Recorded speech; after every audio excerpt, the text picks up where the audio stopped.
دوستای عزیز، سلام مجدد. خوش آمدید به چینل یوسف سخی.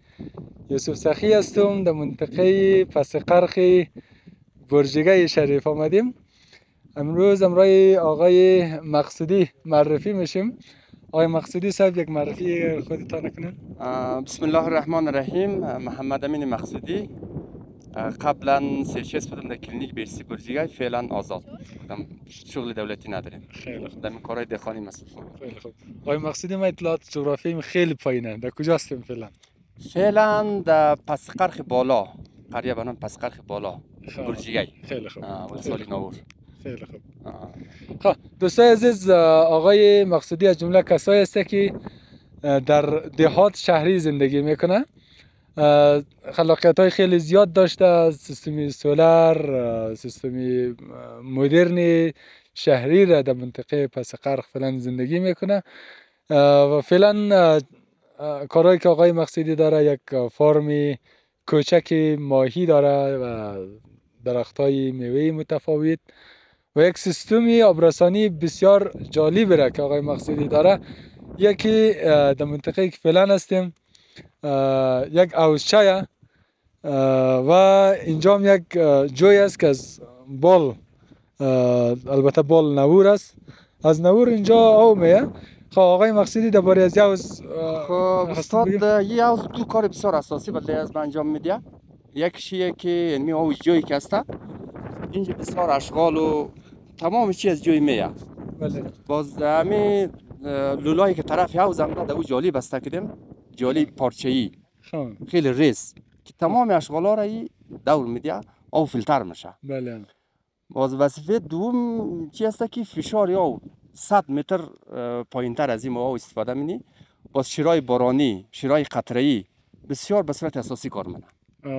بسیار یعنی فشار، یک فشار جور منه که فشار دیگه از طریق جنراتور یا واتر پمپ میشه ممکن نیه. 100 متر فاصله داره با زمینی که ما چی می‌بینیم، آبیاری می‌بینیم. کامرامین ما اگر لطف کنه یک سری حوض بریم. فعلا متاسفانه اینجا او نیه دیگه. فعلا نوبت او دورتره. دورتره. باز همین نوبت او که میاد از فقط وصل منیم.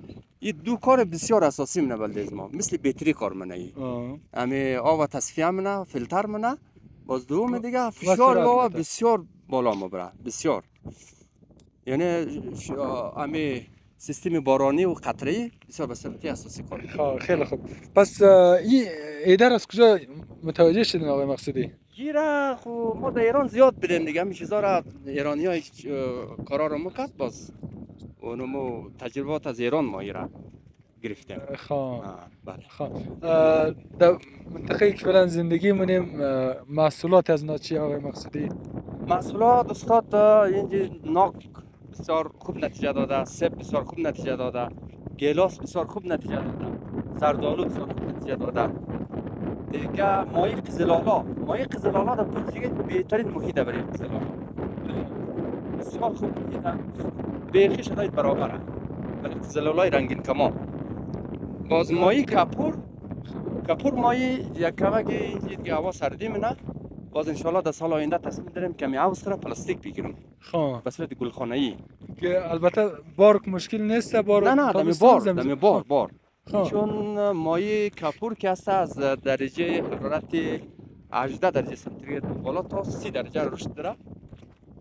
متاسفانه فعلا او از ما 20 درجه 20 درجه سانتیگراد دیگه او رشدش کمتره، رشد داره کمتره. خیلی خوب. این ماهی کپور گفتین در 20 درجه زندگی میکنه. زمستان که ما خبر شدم، البته خود شما گفتین که تا 33 درجه منفی 33 درجه سانتیگراد خود شما ثبت کردین. زمستان چه رقم زندگی میکنه این ماهی؟ زمستان دیگه او چشمه دیگه او قدر سرد نمیشه.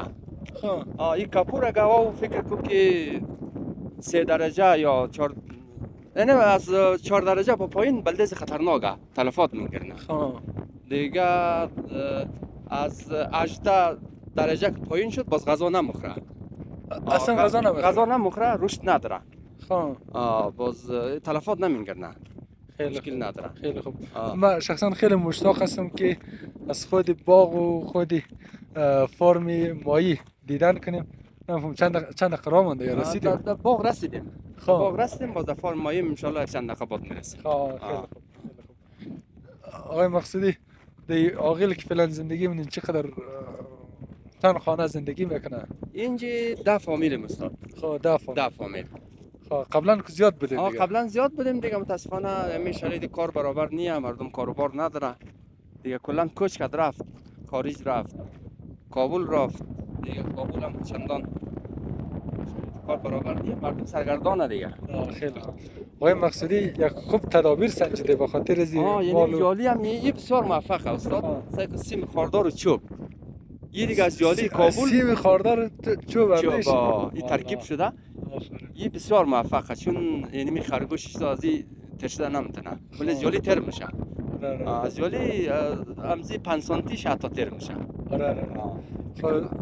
سیم خاردار به خاطر بردیم که اونا احساسی خطر کنه. نه ترشده نمیتونه.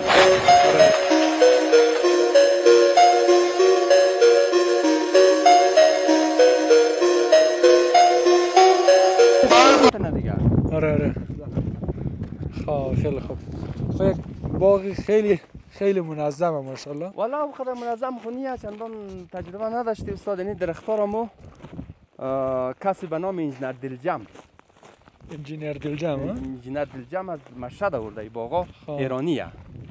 ایرانیه یا پایای رویشیه. رویشیه خسته‌ای نیه دیگه. خسته‌ای نیه. یا در جایی که یک مقدار هوا گرم بشه بسیار نتیجه عالی داره، بسیار خوب نتیجه داره. باز متاسفانه همین برجیگی درجه حرارت پایینه دیگه، باز زمستانای خشک میشه. تحمل فقط زمستان صدمه میگیرنه. نه ماشاءالله یک موقعیت خیلی خوب است. یعنی سه به نام دلبار استواله. دلبار استوال. این در ایران بهترین بازار داره. متاسفانه اینجا دیگه کس مفت میره، کس نمیگیره. بازار نداریم ما. دلبار استوال. نام فرانسوی است فکر کنم. والا نمیفهم دیگه، همین پایش نوشته بود دلبار استوال. از باغ یا سیب شیرینه ترش نیه، بسیار با کیفیته. متاسفانه که در افغانستان دیگه بازار همی چیه دیگه، رقابتی قیمتی هر چیز کارزان باشه. مسئله زراعتی در افغانستان بسیار متاسفانه دیگه اما زحمت خو نمیارزه. هیچ قیمت نداره. اگر نه در ایران بشه بهترین سیب و بهترین بازار داره فعلا. ولی در افغانستان هیچ چی، یعنی می زحمت میکشی دیگه ناق. آقای مقصودی آهن نپالی چه خاطر است؟ به خاطر خرگوش زمستان، موش و خرگوش. پس امنیت باغ را خیلی ماشاءالله زیاد کرده دیگه. موش و خرگوش بسیار تهدیده. خیلی خوب. خب درختای دیگه سیب داریم. سیب یعنی به نام چیه استاد؟ یعنی به نام رد دیلیشیس. رد دیلیشیس. خب حال فهمیدم که انگلیسی رد به معنای سرخ، دیلیشیس هم مزه‌دار. این به نام رد دیلیشیس. چه وقت میرسه؟ اینا پاییز میرسه. خب آخرای میزان میرسه. خیلی خوب. رد دیلیشیس. دلبار استوال یعنی سیوا. باز یک چیز دیگه استاد. بله. یعنی سیوایی که بهاریه. این برجای بسیار پرباره. بسیار اعتبار دیدی تو؟ نه وقت نظر میگه استاد ازی. یه تربار یعنی خیلی به سابقه یکی رقم سه و یه رقم بار بگیره نه؟ آره. بازی دیگه در بازار نمیتونی دیگه، ولی بازار نداره فعلا. اینا تابستانیه. تابستانیه. خب خیلی خوب. فعلا دو قسم سیب. یک یعنی دلبار استوال رد دیلیشیس، باز یعنی گلدن دیلیشیس استاد. خب گلدن طلایی. این گلدن دیلیشیس. خب این درخت گلدن دیلیشیس. خب چون درختای وارداتیه، البته وارداتی بین المللی، اصطلاح انگلیسی ره. یه در روی دنیا نام شمیه، در ایران هم میاد دیگه، در افغانستان هم به نام چی؟ اما نام خارجیش گرفته میشه. آره گلدن دیلیشیس. یعنی اینجا آلو داره چی؟ آلو هم بسیار نتیجه خوب داده استاد. این سال برش کمتره. بله. خیلی خوب.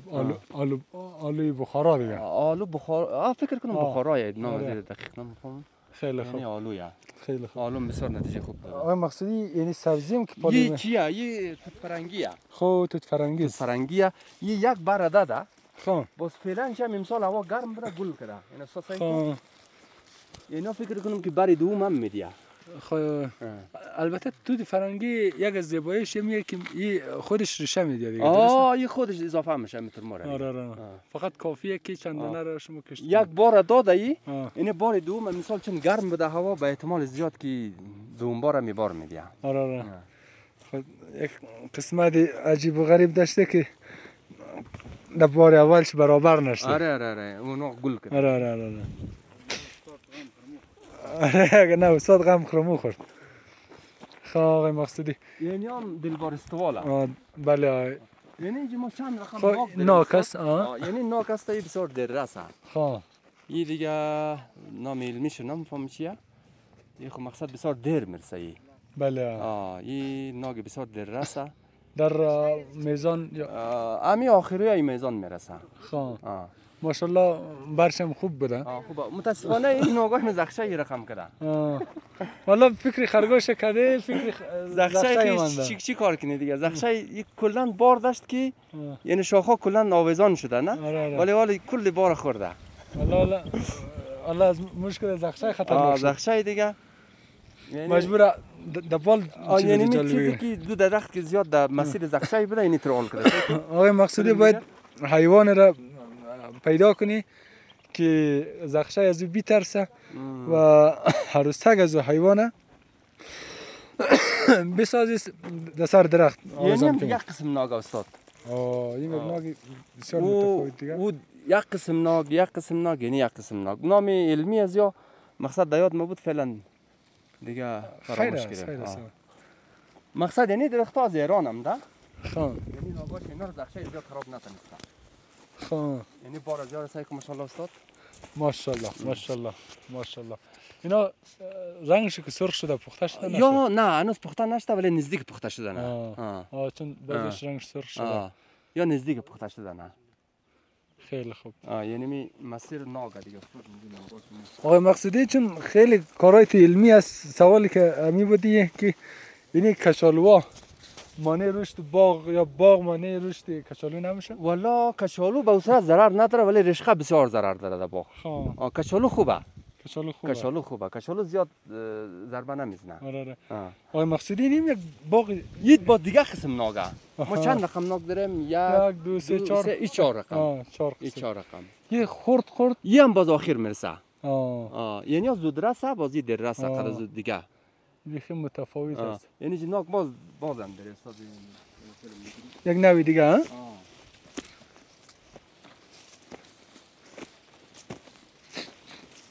یعنی ناگا ماشاءالله خیلی پربار است سعی کن. ماشاءالله خیلی عالیه. ماشاءالله.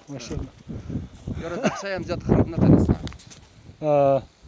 شاید موضوع سختیشی بوده باشه یا نه اینجا فقط امن‌تر بوده اونجا در مسیر زخشه بوده. آره در مسیر زخشه بوده. یعنی ناگا میگه که بهترین نتیجه داده استاد. بله. خب متاسفانه قوما که از ما پیش بوده جرقه برجگی تمام فشار روی رشقه ورده. اگر توجه روی باغ میشد خیلی خوب میشد. آقای مقصودی ما قبل از اینجا جاغری رفته بودیم. این زندگی از روی باغه. بله. و اینجا زخشه آمده. زخشه هم زیاد ضربه نزده خب بازم دیگه مقدار. و آقای مقصودی اینجا یک ناگ جدیدی دیگه داریم. یعنی بسیار خوب ناگ یا بسیار کلان میشه استاد. یا تقریبا به اندازه یک نیم کیلو میشه یا یک دانه ناگ نیم کیلو. یه بسیار کلان میشه. ماشاءالله. خیلی خوب. خب دیگه درخت های سیب و سیب. خیلی خوب. اونم خود ناگ دیگه. یک ناگ دیگه هم هست. نه او هم پایین دیدیم. پایین دیدیم میره. خیلی خوب. این ناگا امروز ناگا. اینا سایکو بسیار همین ناگ بسیار پربار است. بله. اینا بار زیاد سایکت. نه ماشاءالله خیلی خوبه. ماشاءالله. جزاک الله از چشمی بد دور باشه ان شاء الله. سلامت باشه استاد. خب آقای مقصودی خب باغت خیلی عالی است. موضوع بازاریابی از اینا را چی بازاریابی استاد فعلا چه خود کابل یعنی ناگاه بازارش خوب بود ولی نمیفهمم که تا ناگاه از ما برسه دیگه بازارش میمانه یا قیمتا پایین میه. تا یک 10 روز پیش که ما کابل بودم گفتیم کابل برسانی سری 500 افغانی قیمت داره. سرش 500 افغانی. هنوز ارزان گفته. هنوز نفر ارزان گفته. حداقل کیلوی 100 افغانی اگر باشه 700 افغانی 700 افغانی. آره او با تو سفت عمده گفت اگه تو برسیم در مارکت گفت ما میخریم. باز یا خو یعنی می که برسه نه؟ بله. باز دیت میوه ما شما دیگه در کابل استفاده نکردی. بله. بسیار با کیفیت چون هوا سرد اینجی. خب یک از مشتریای شما ما کاسم هستیم. حداقل سه سر ما کی میگیریم.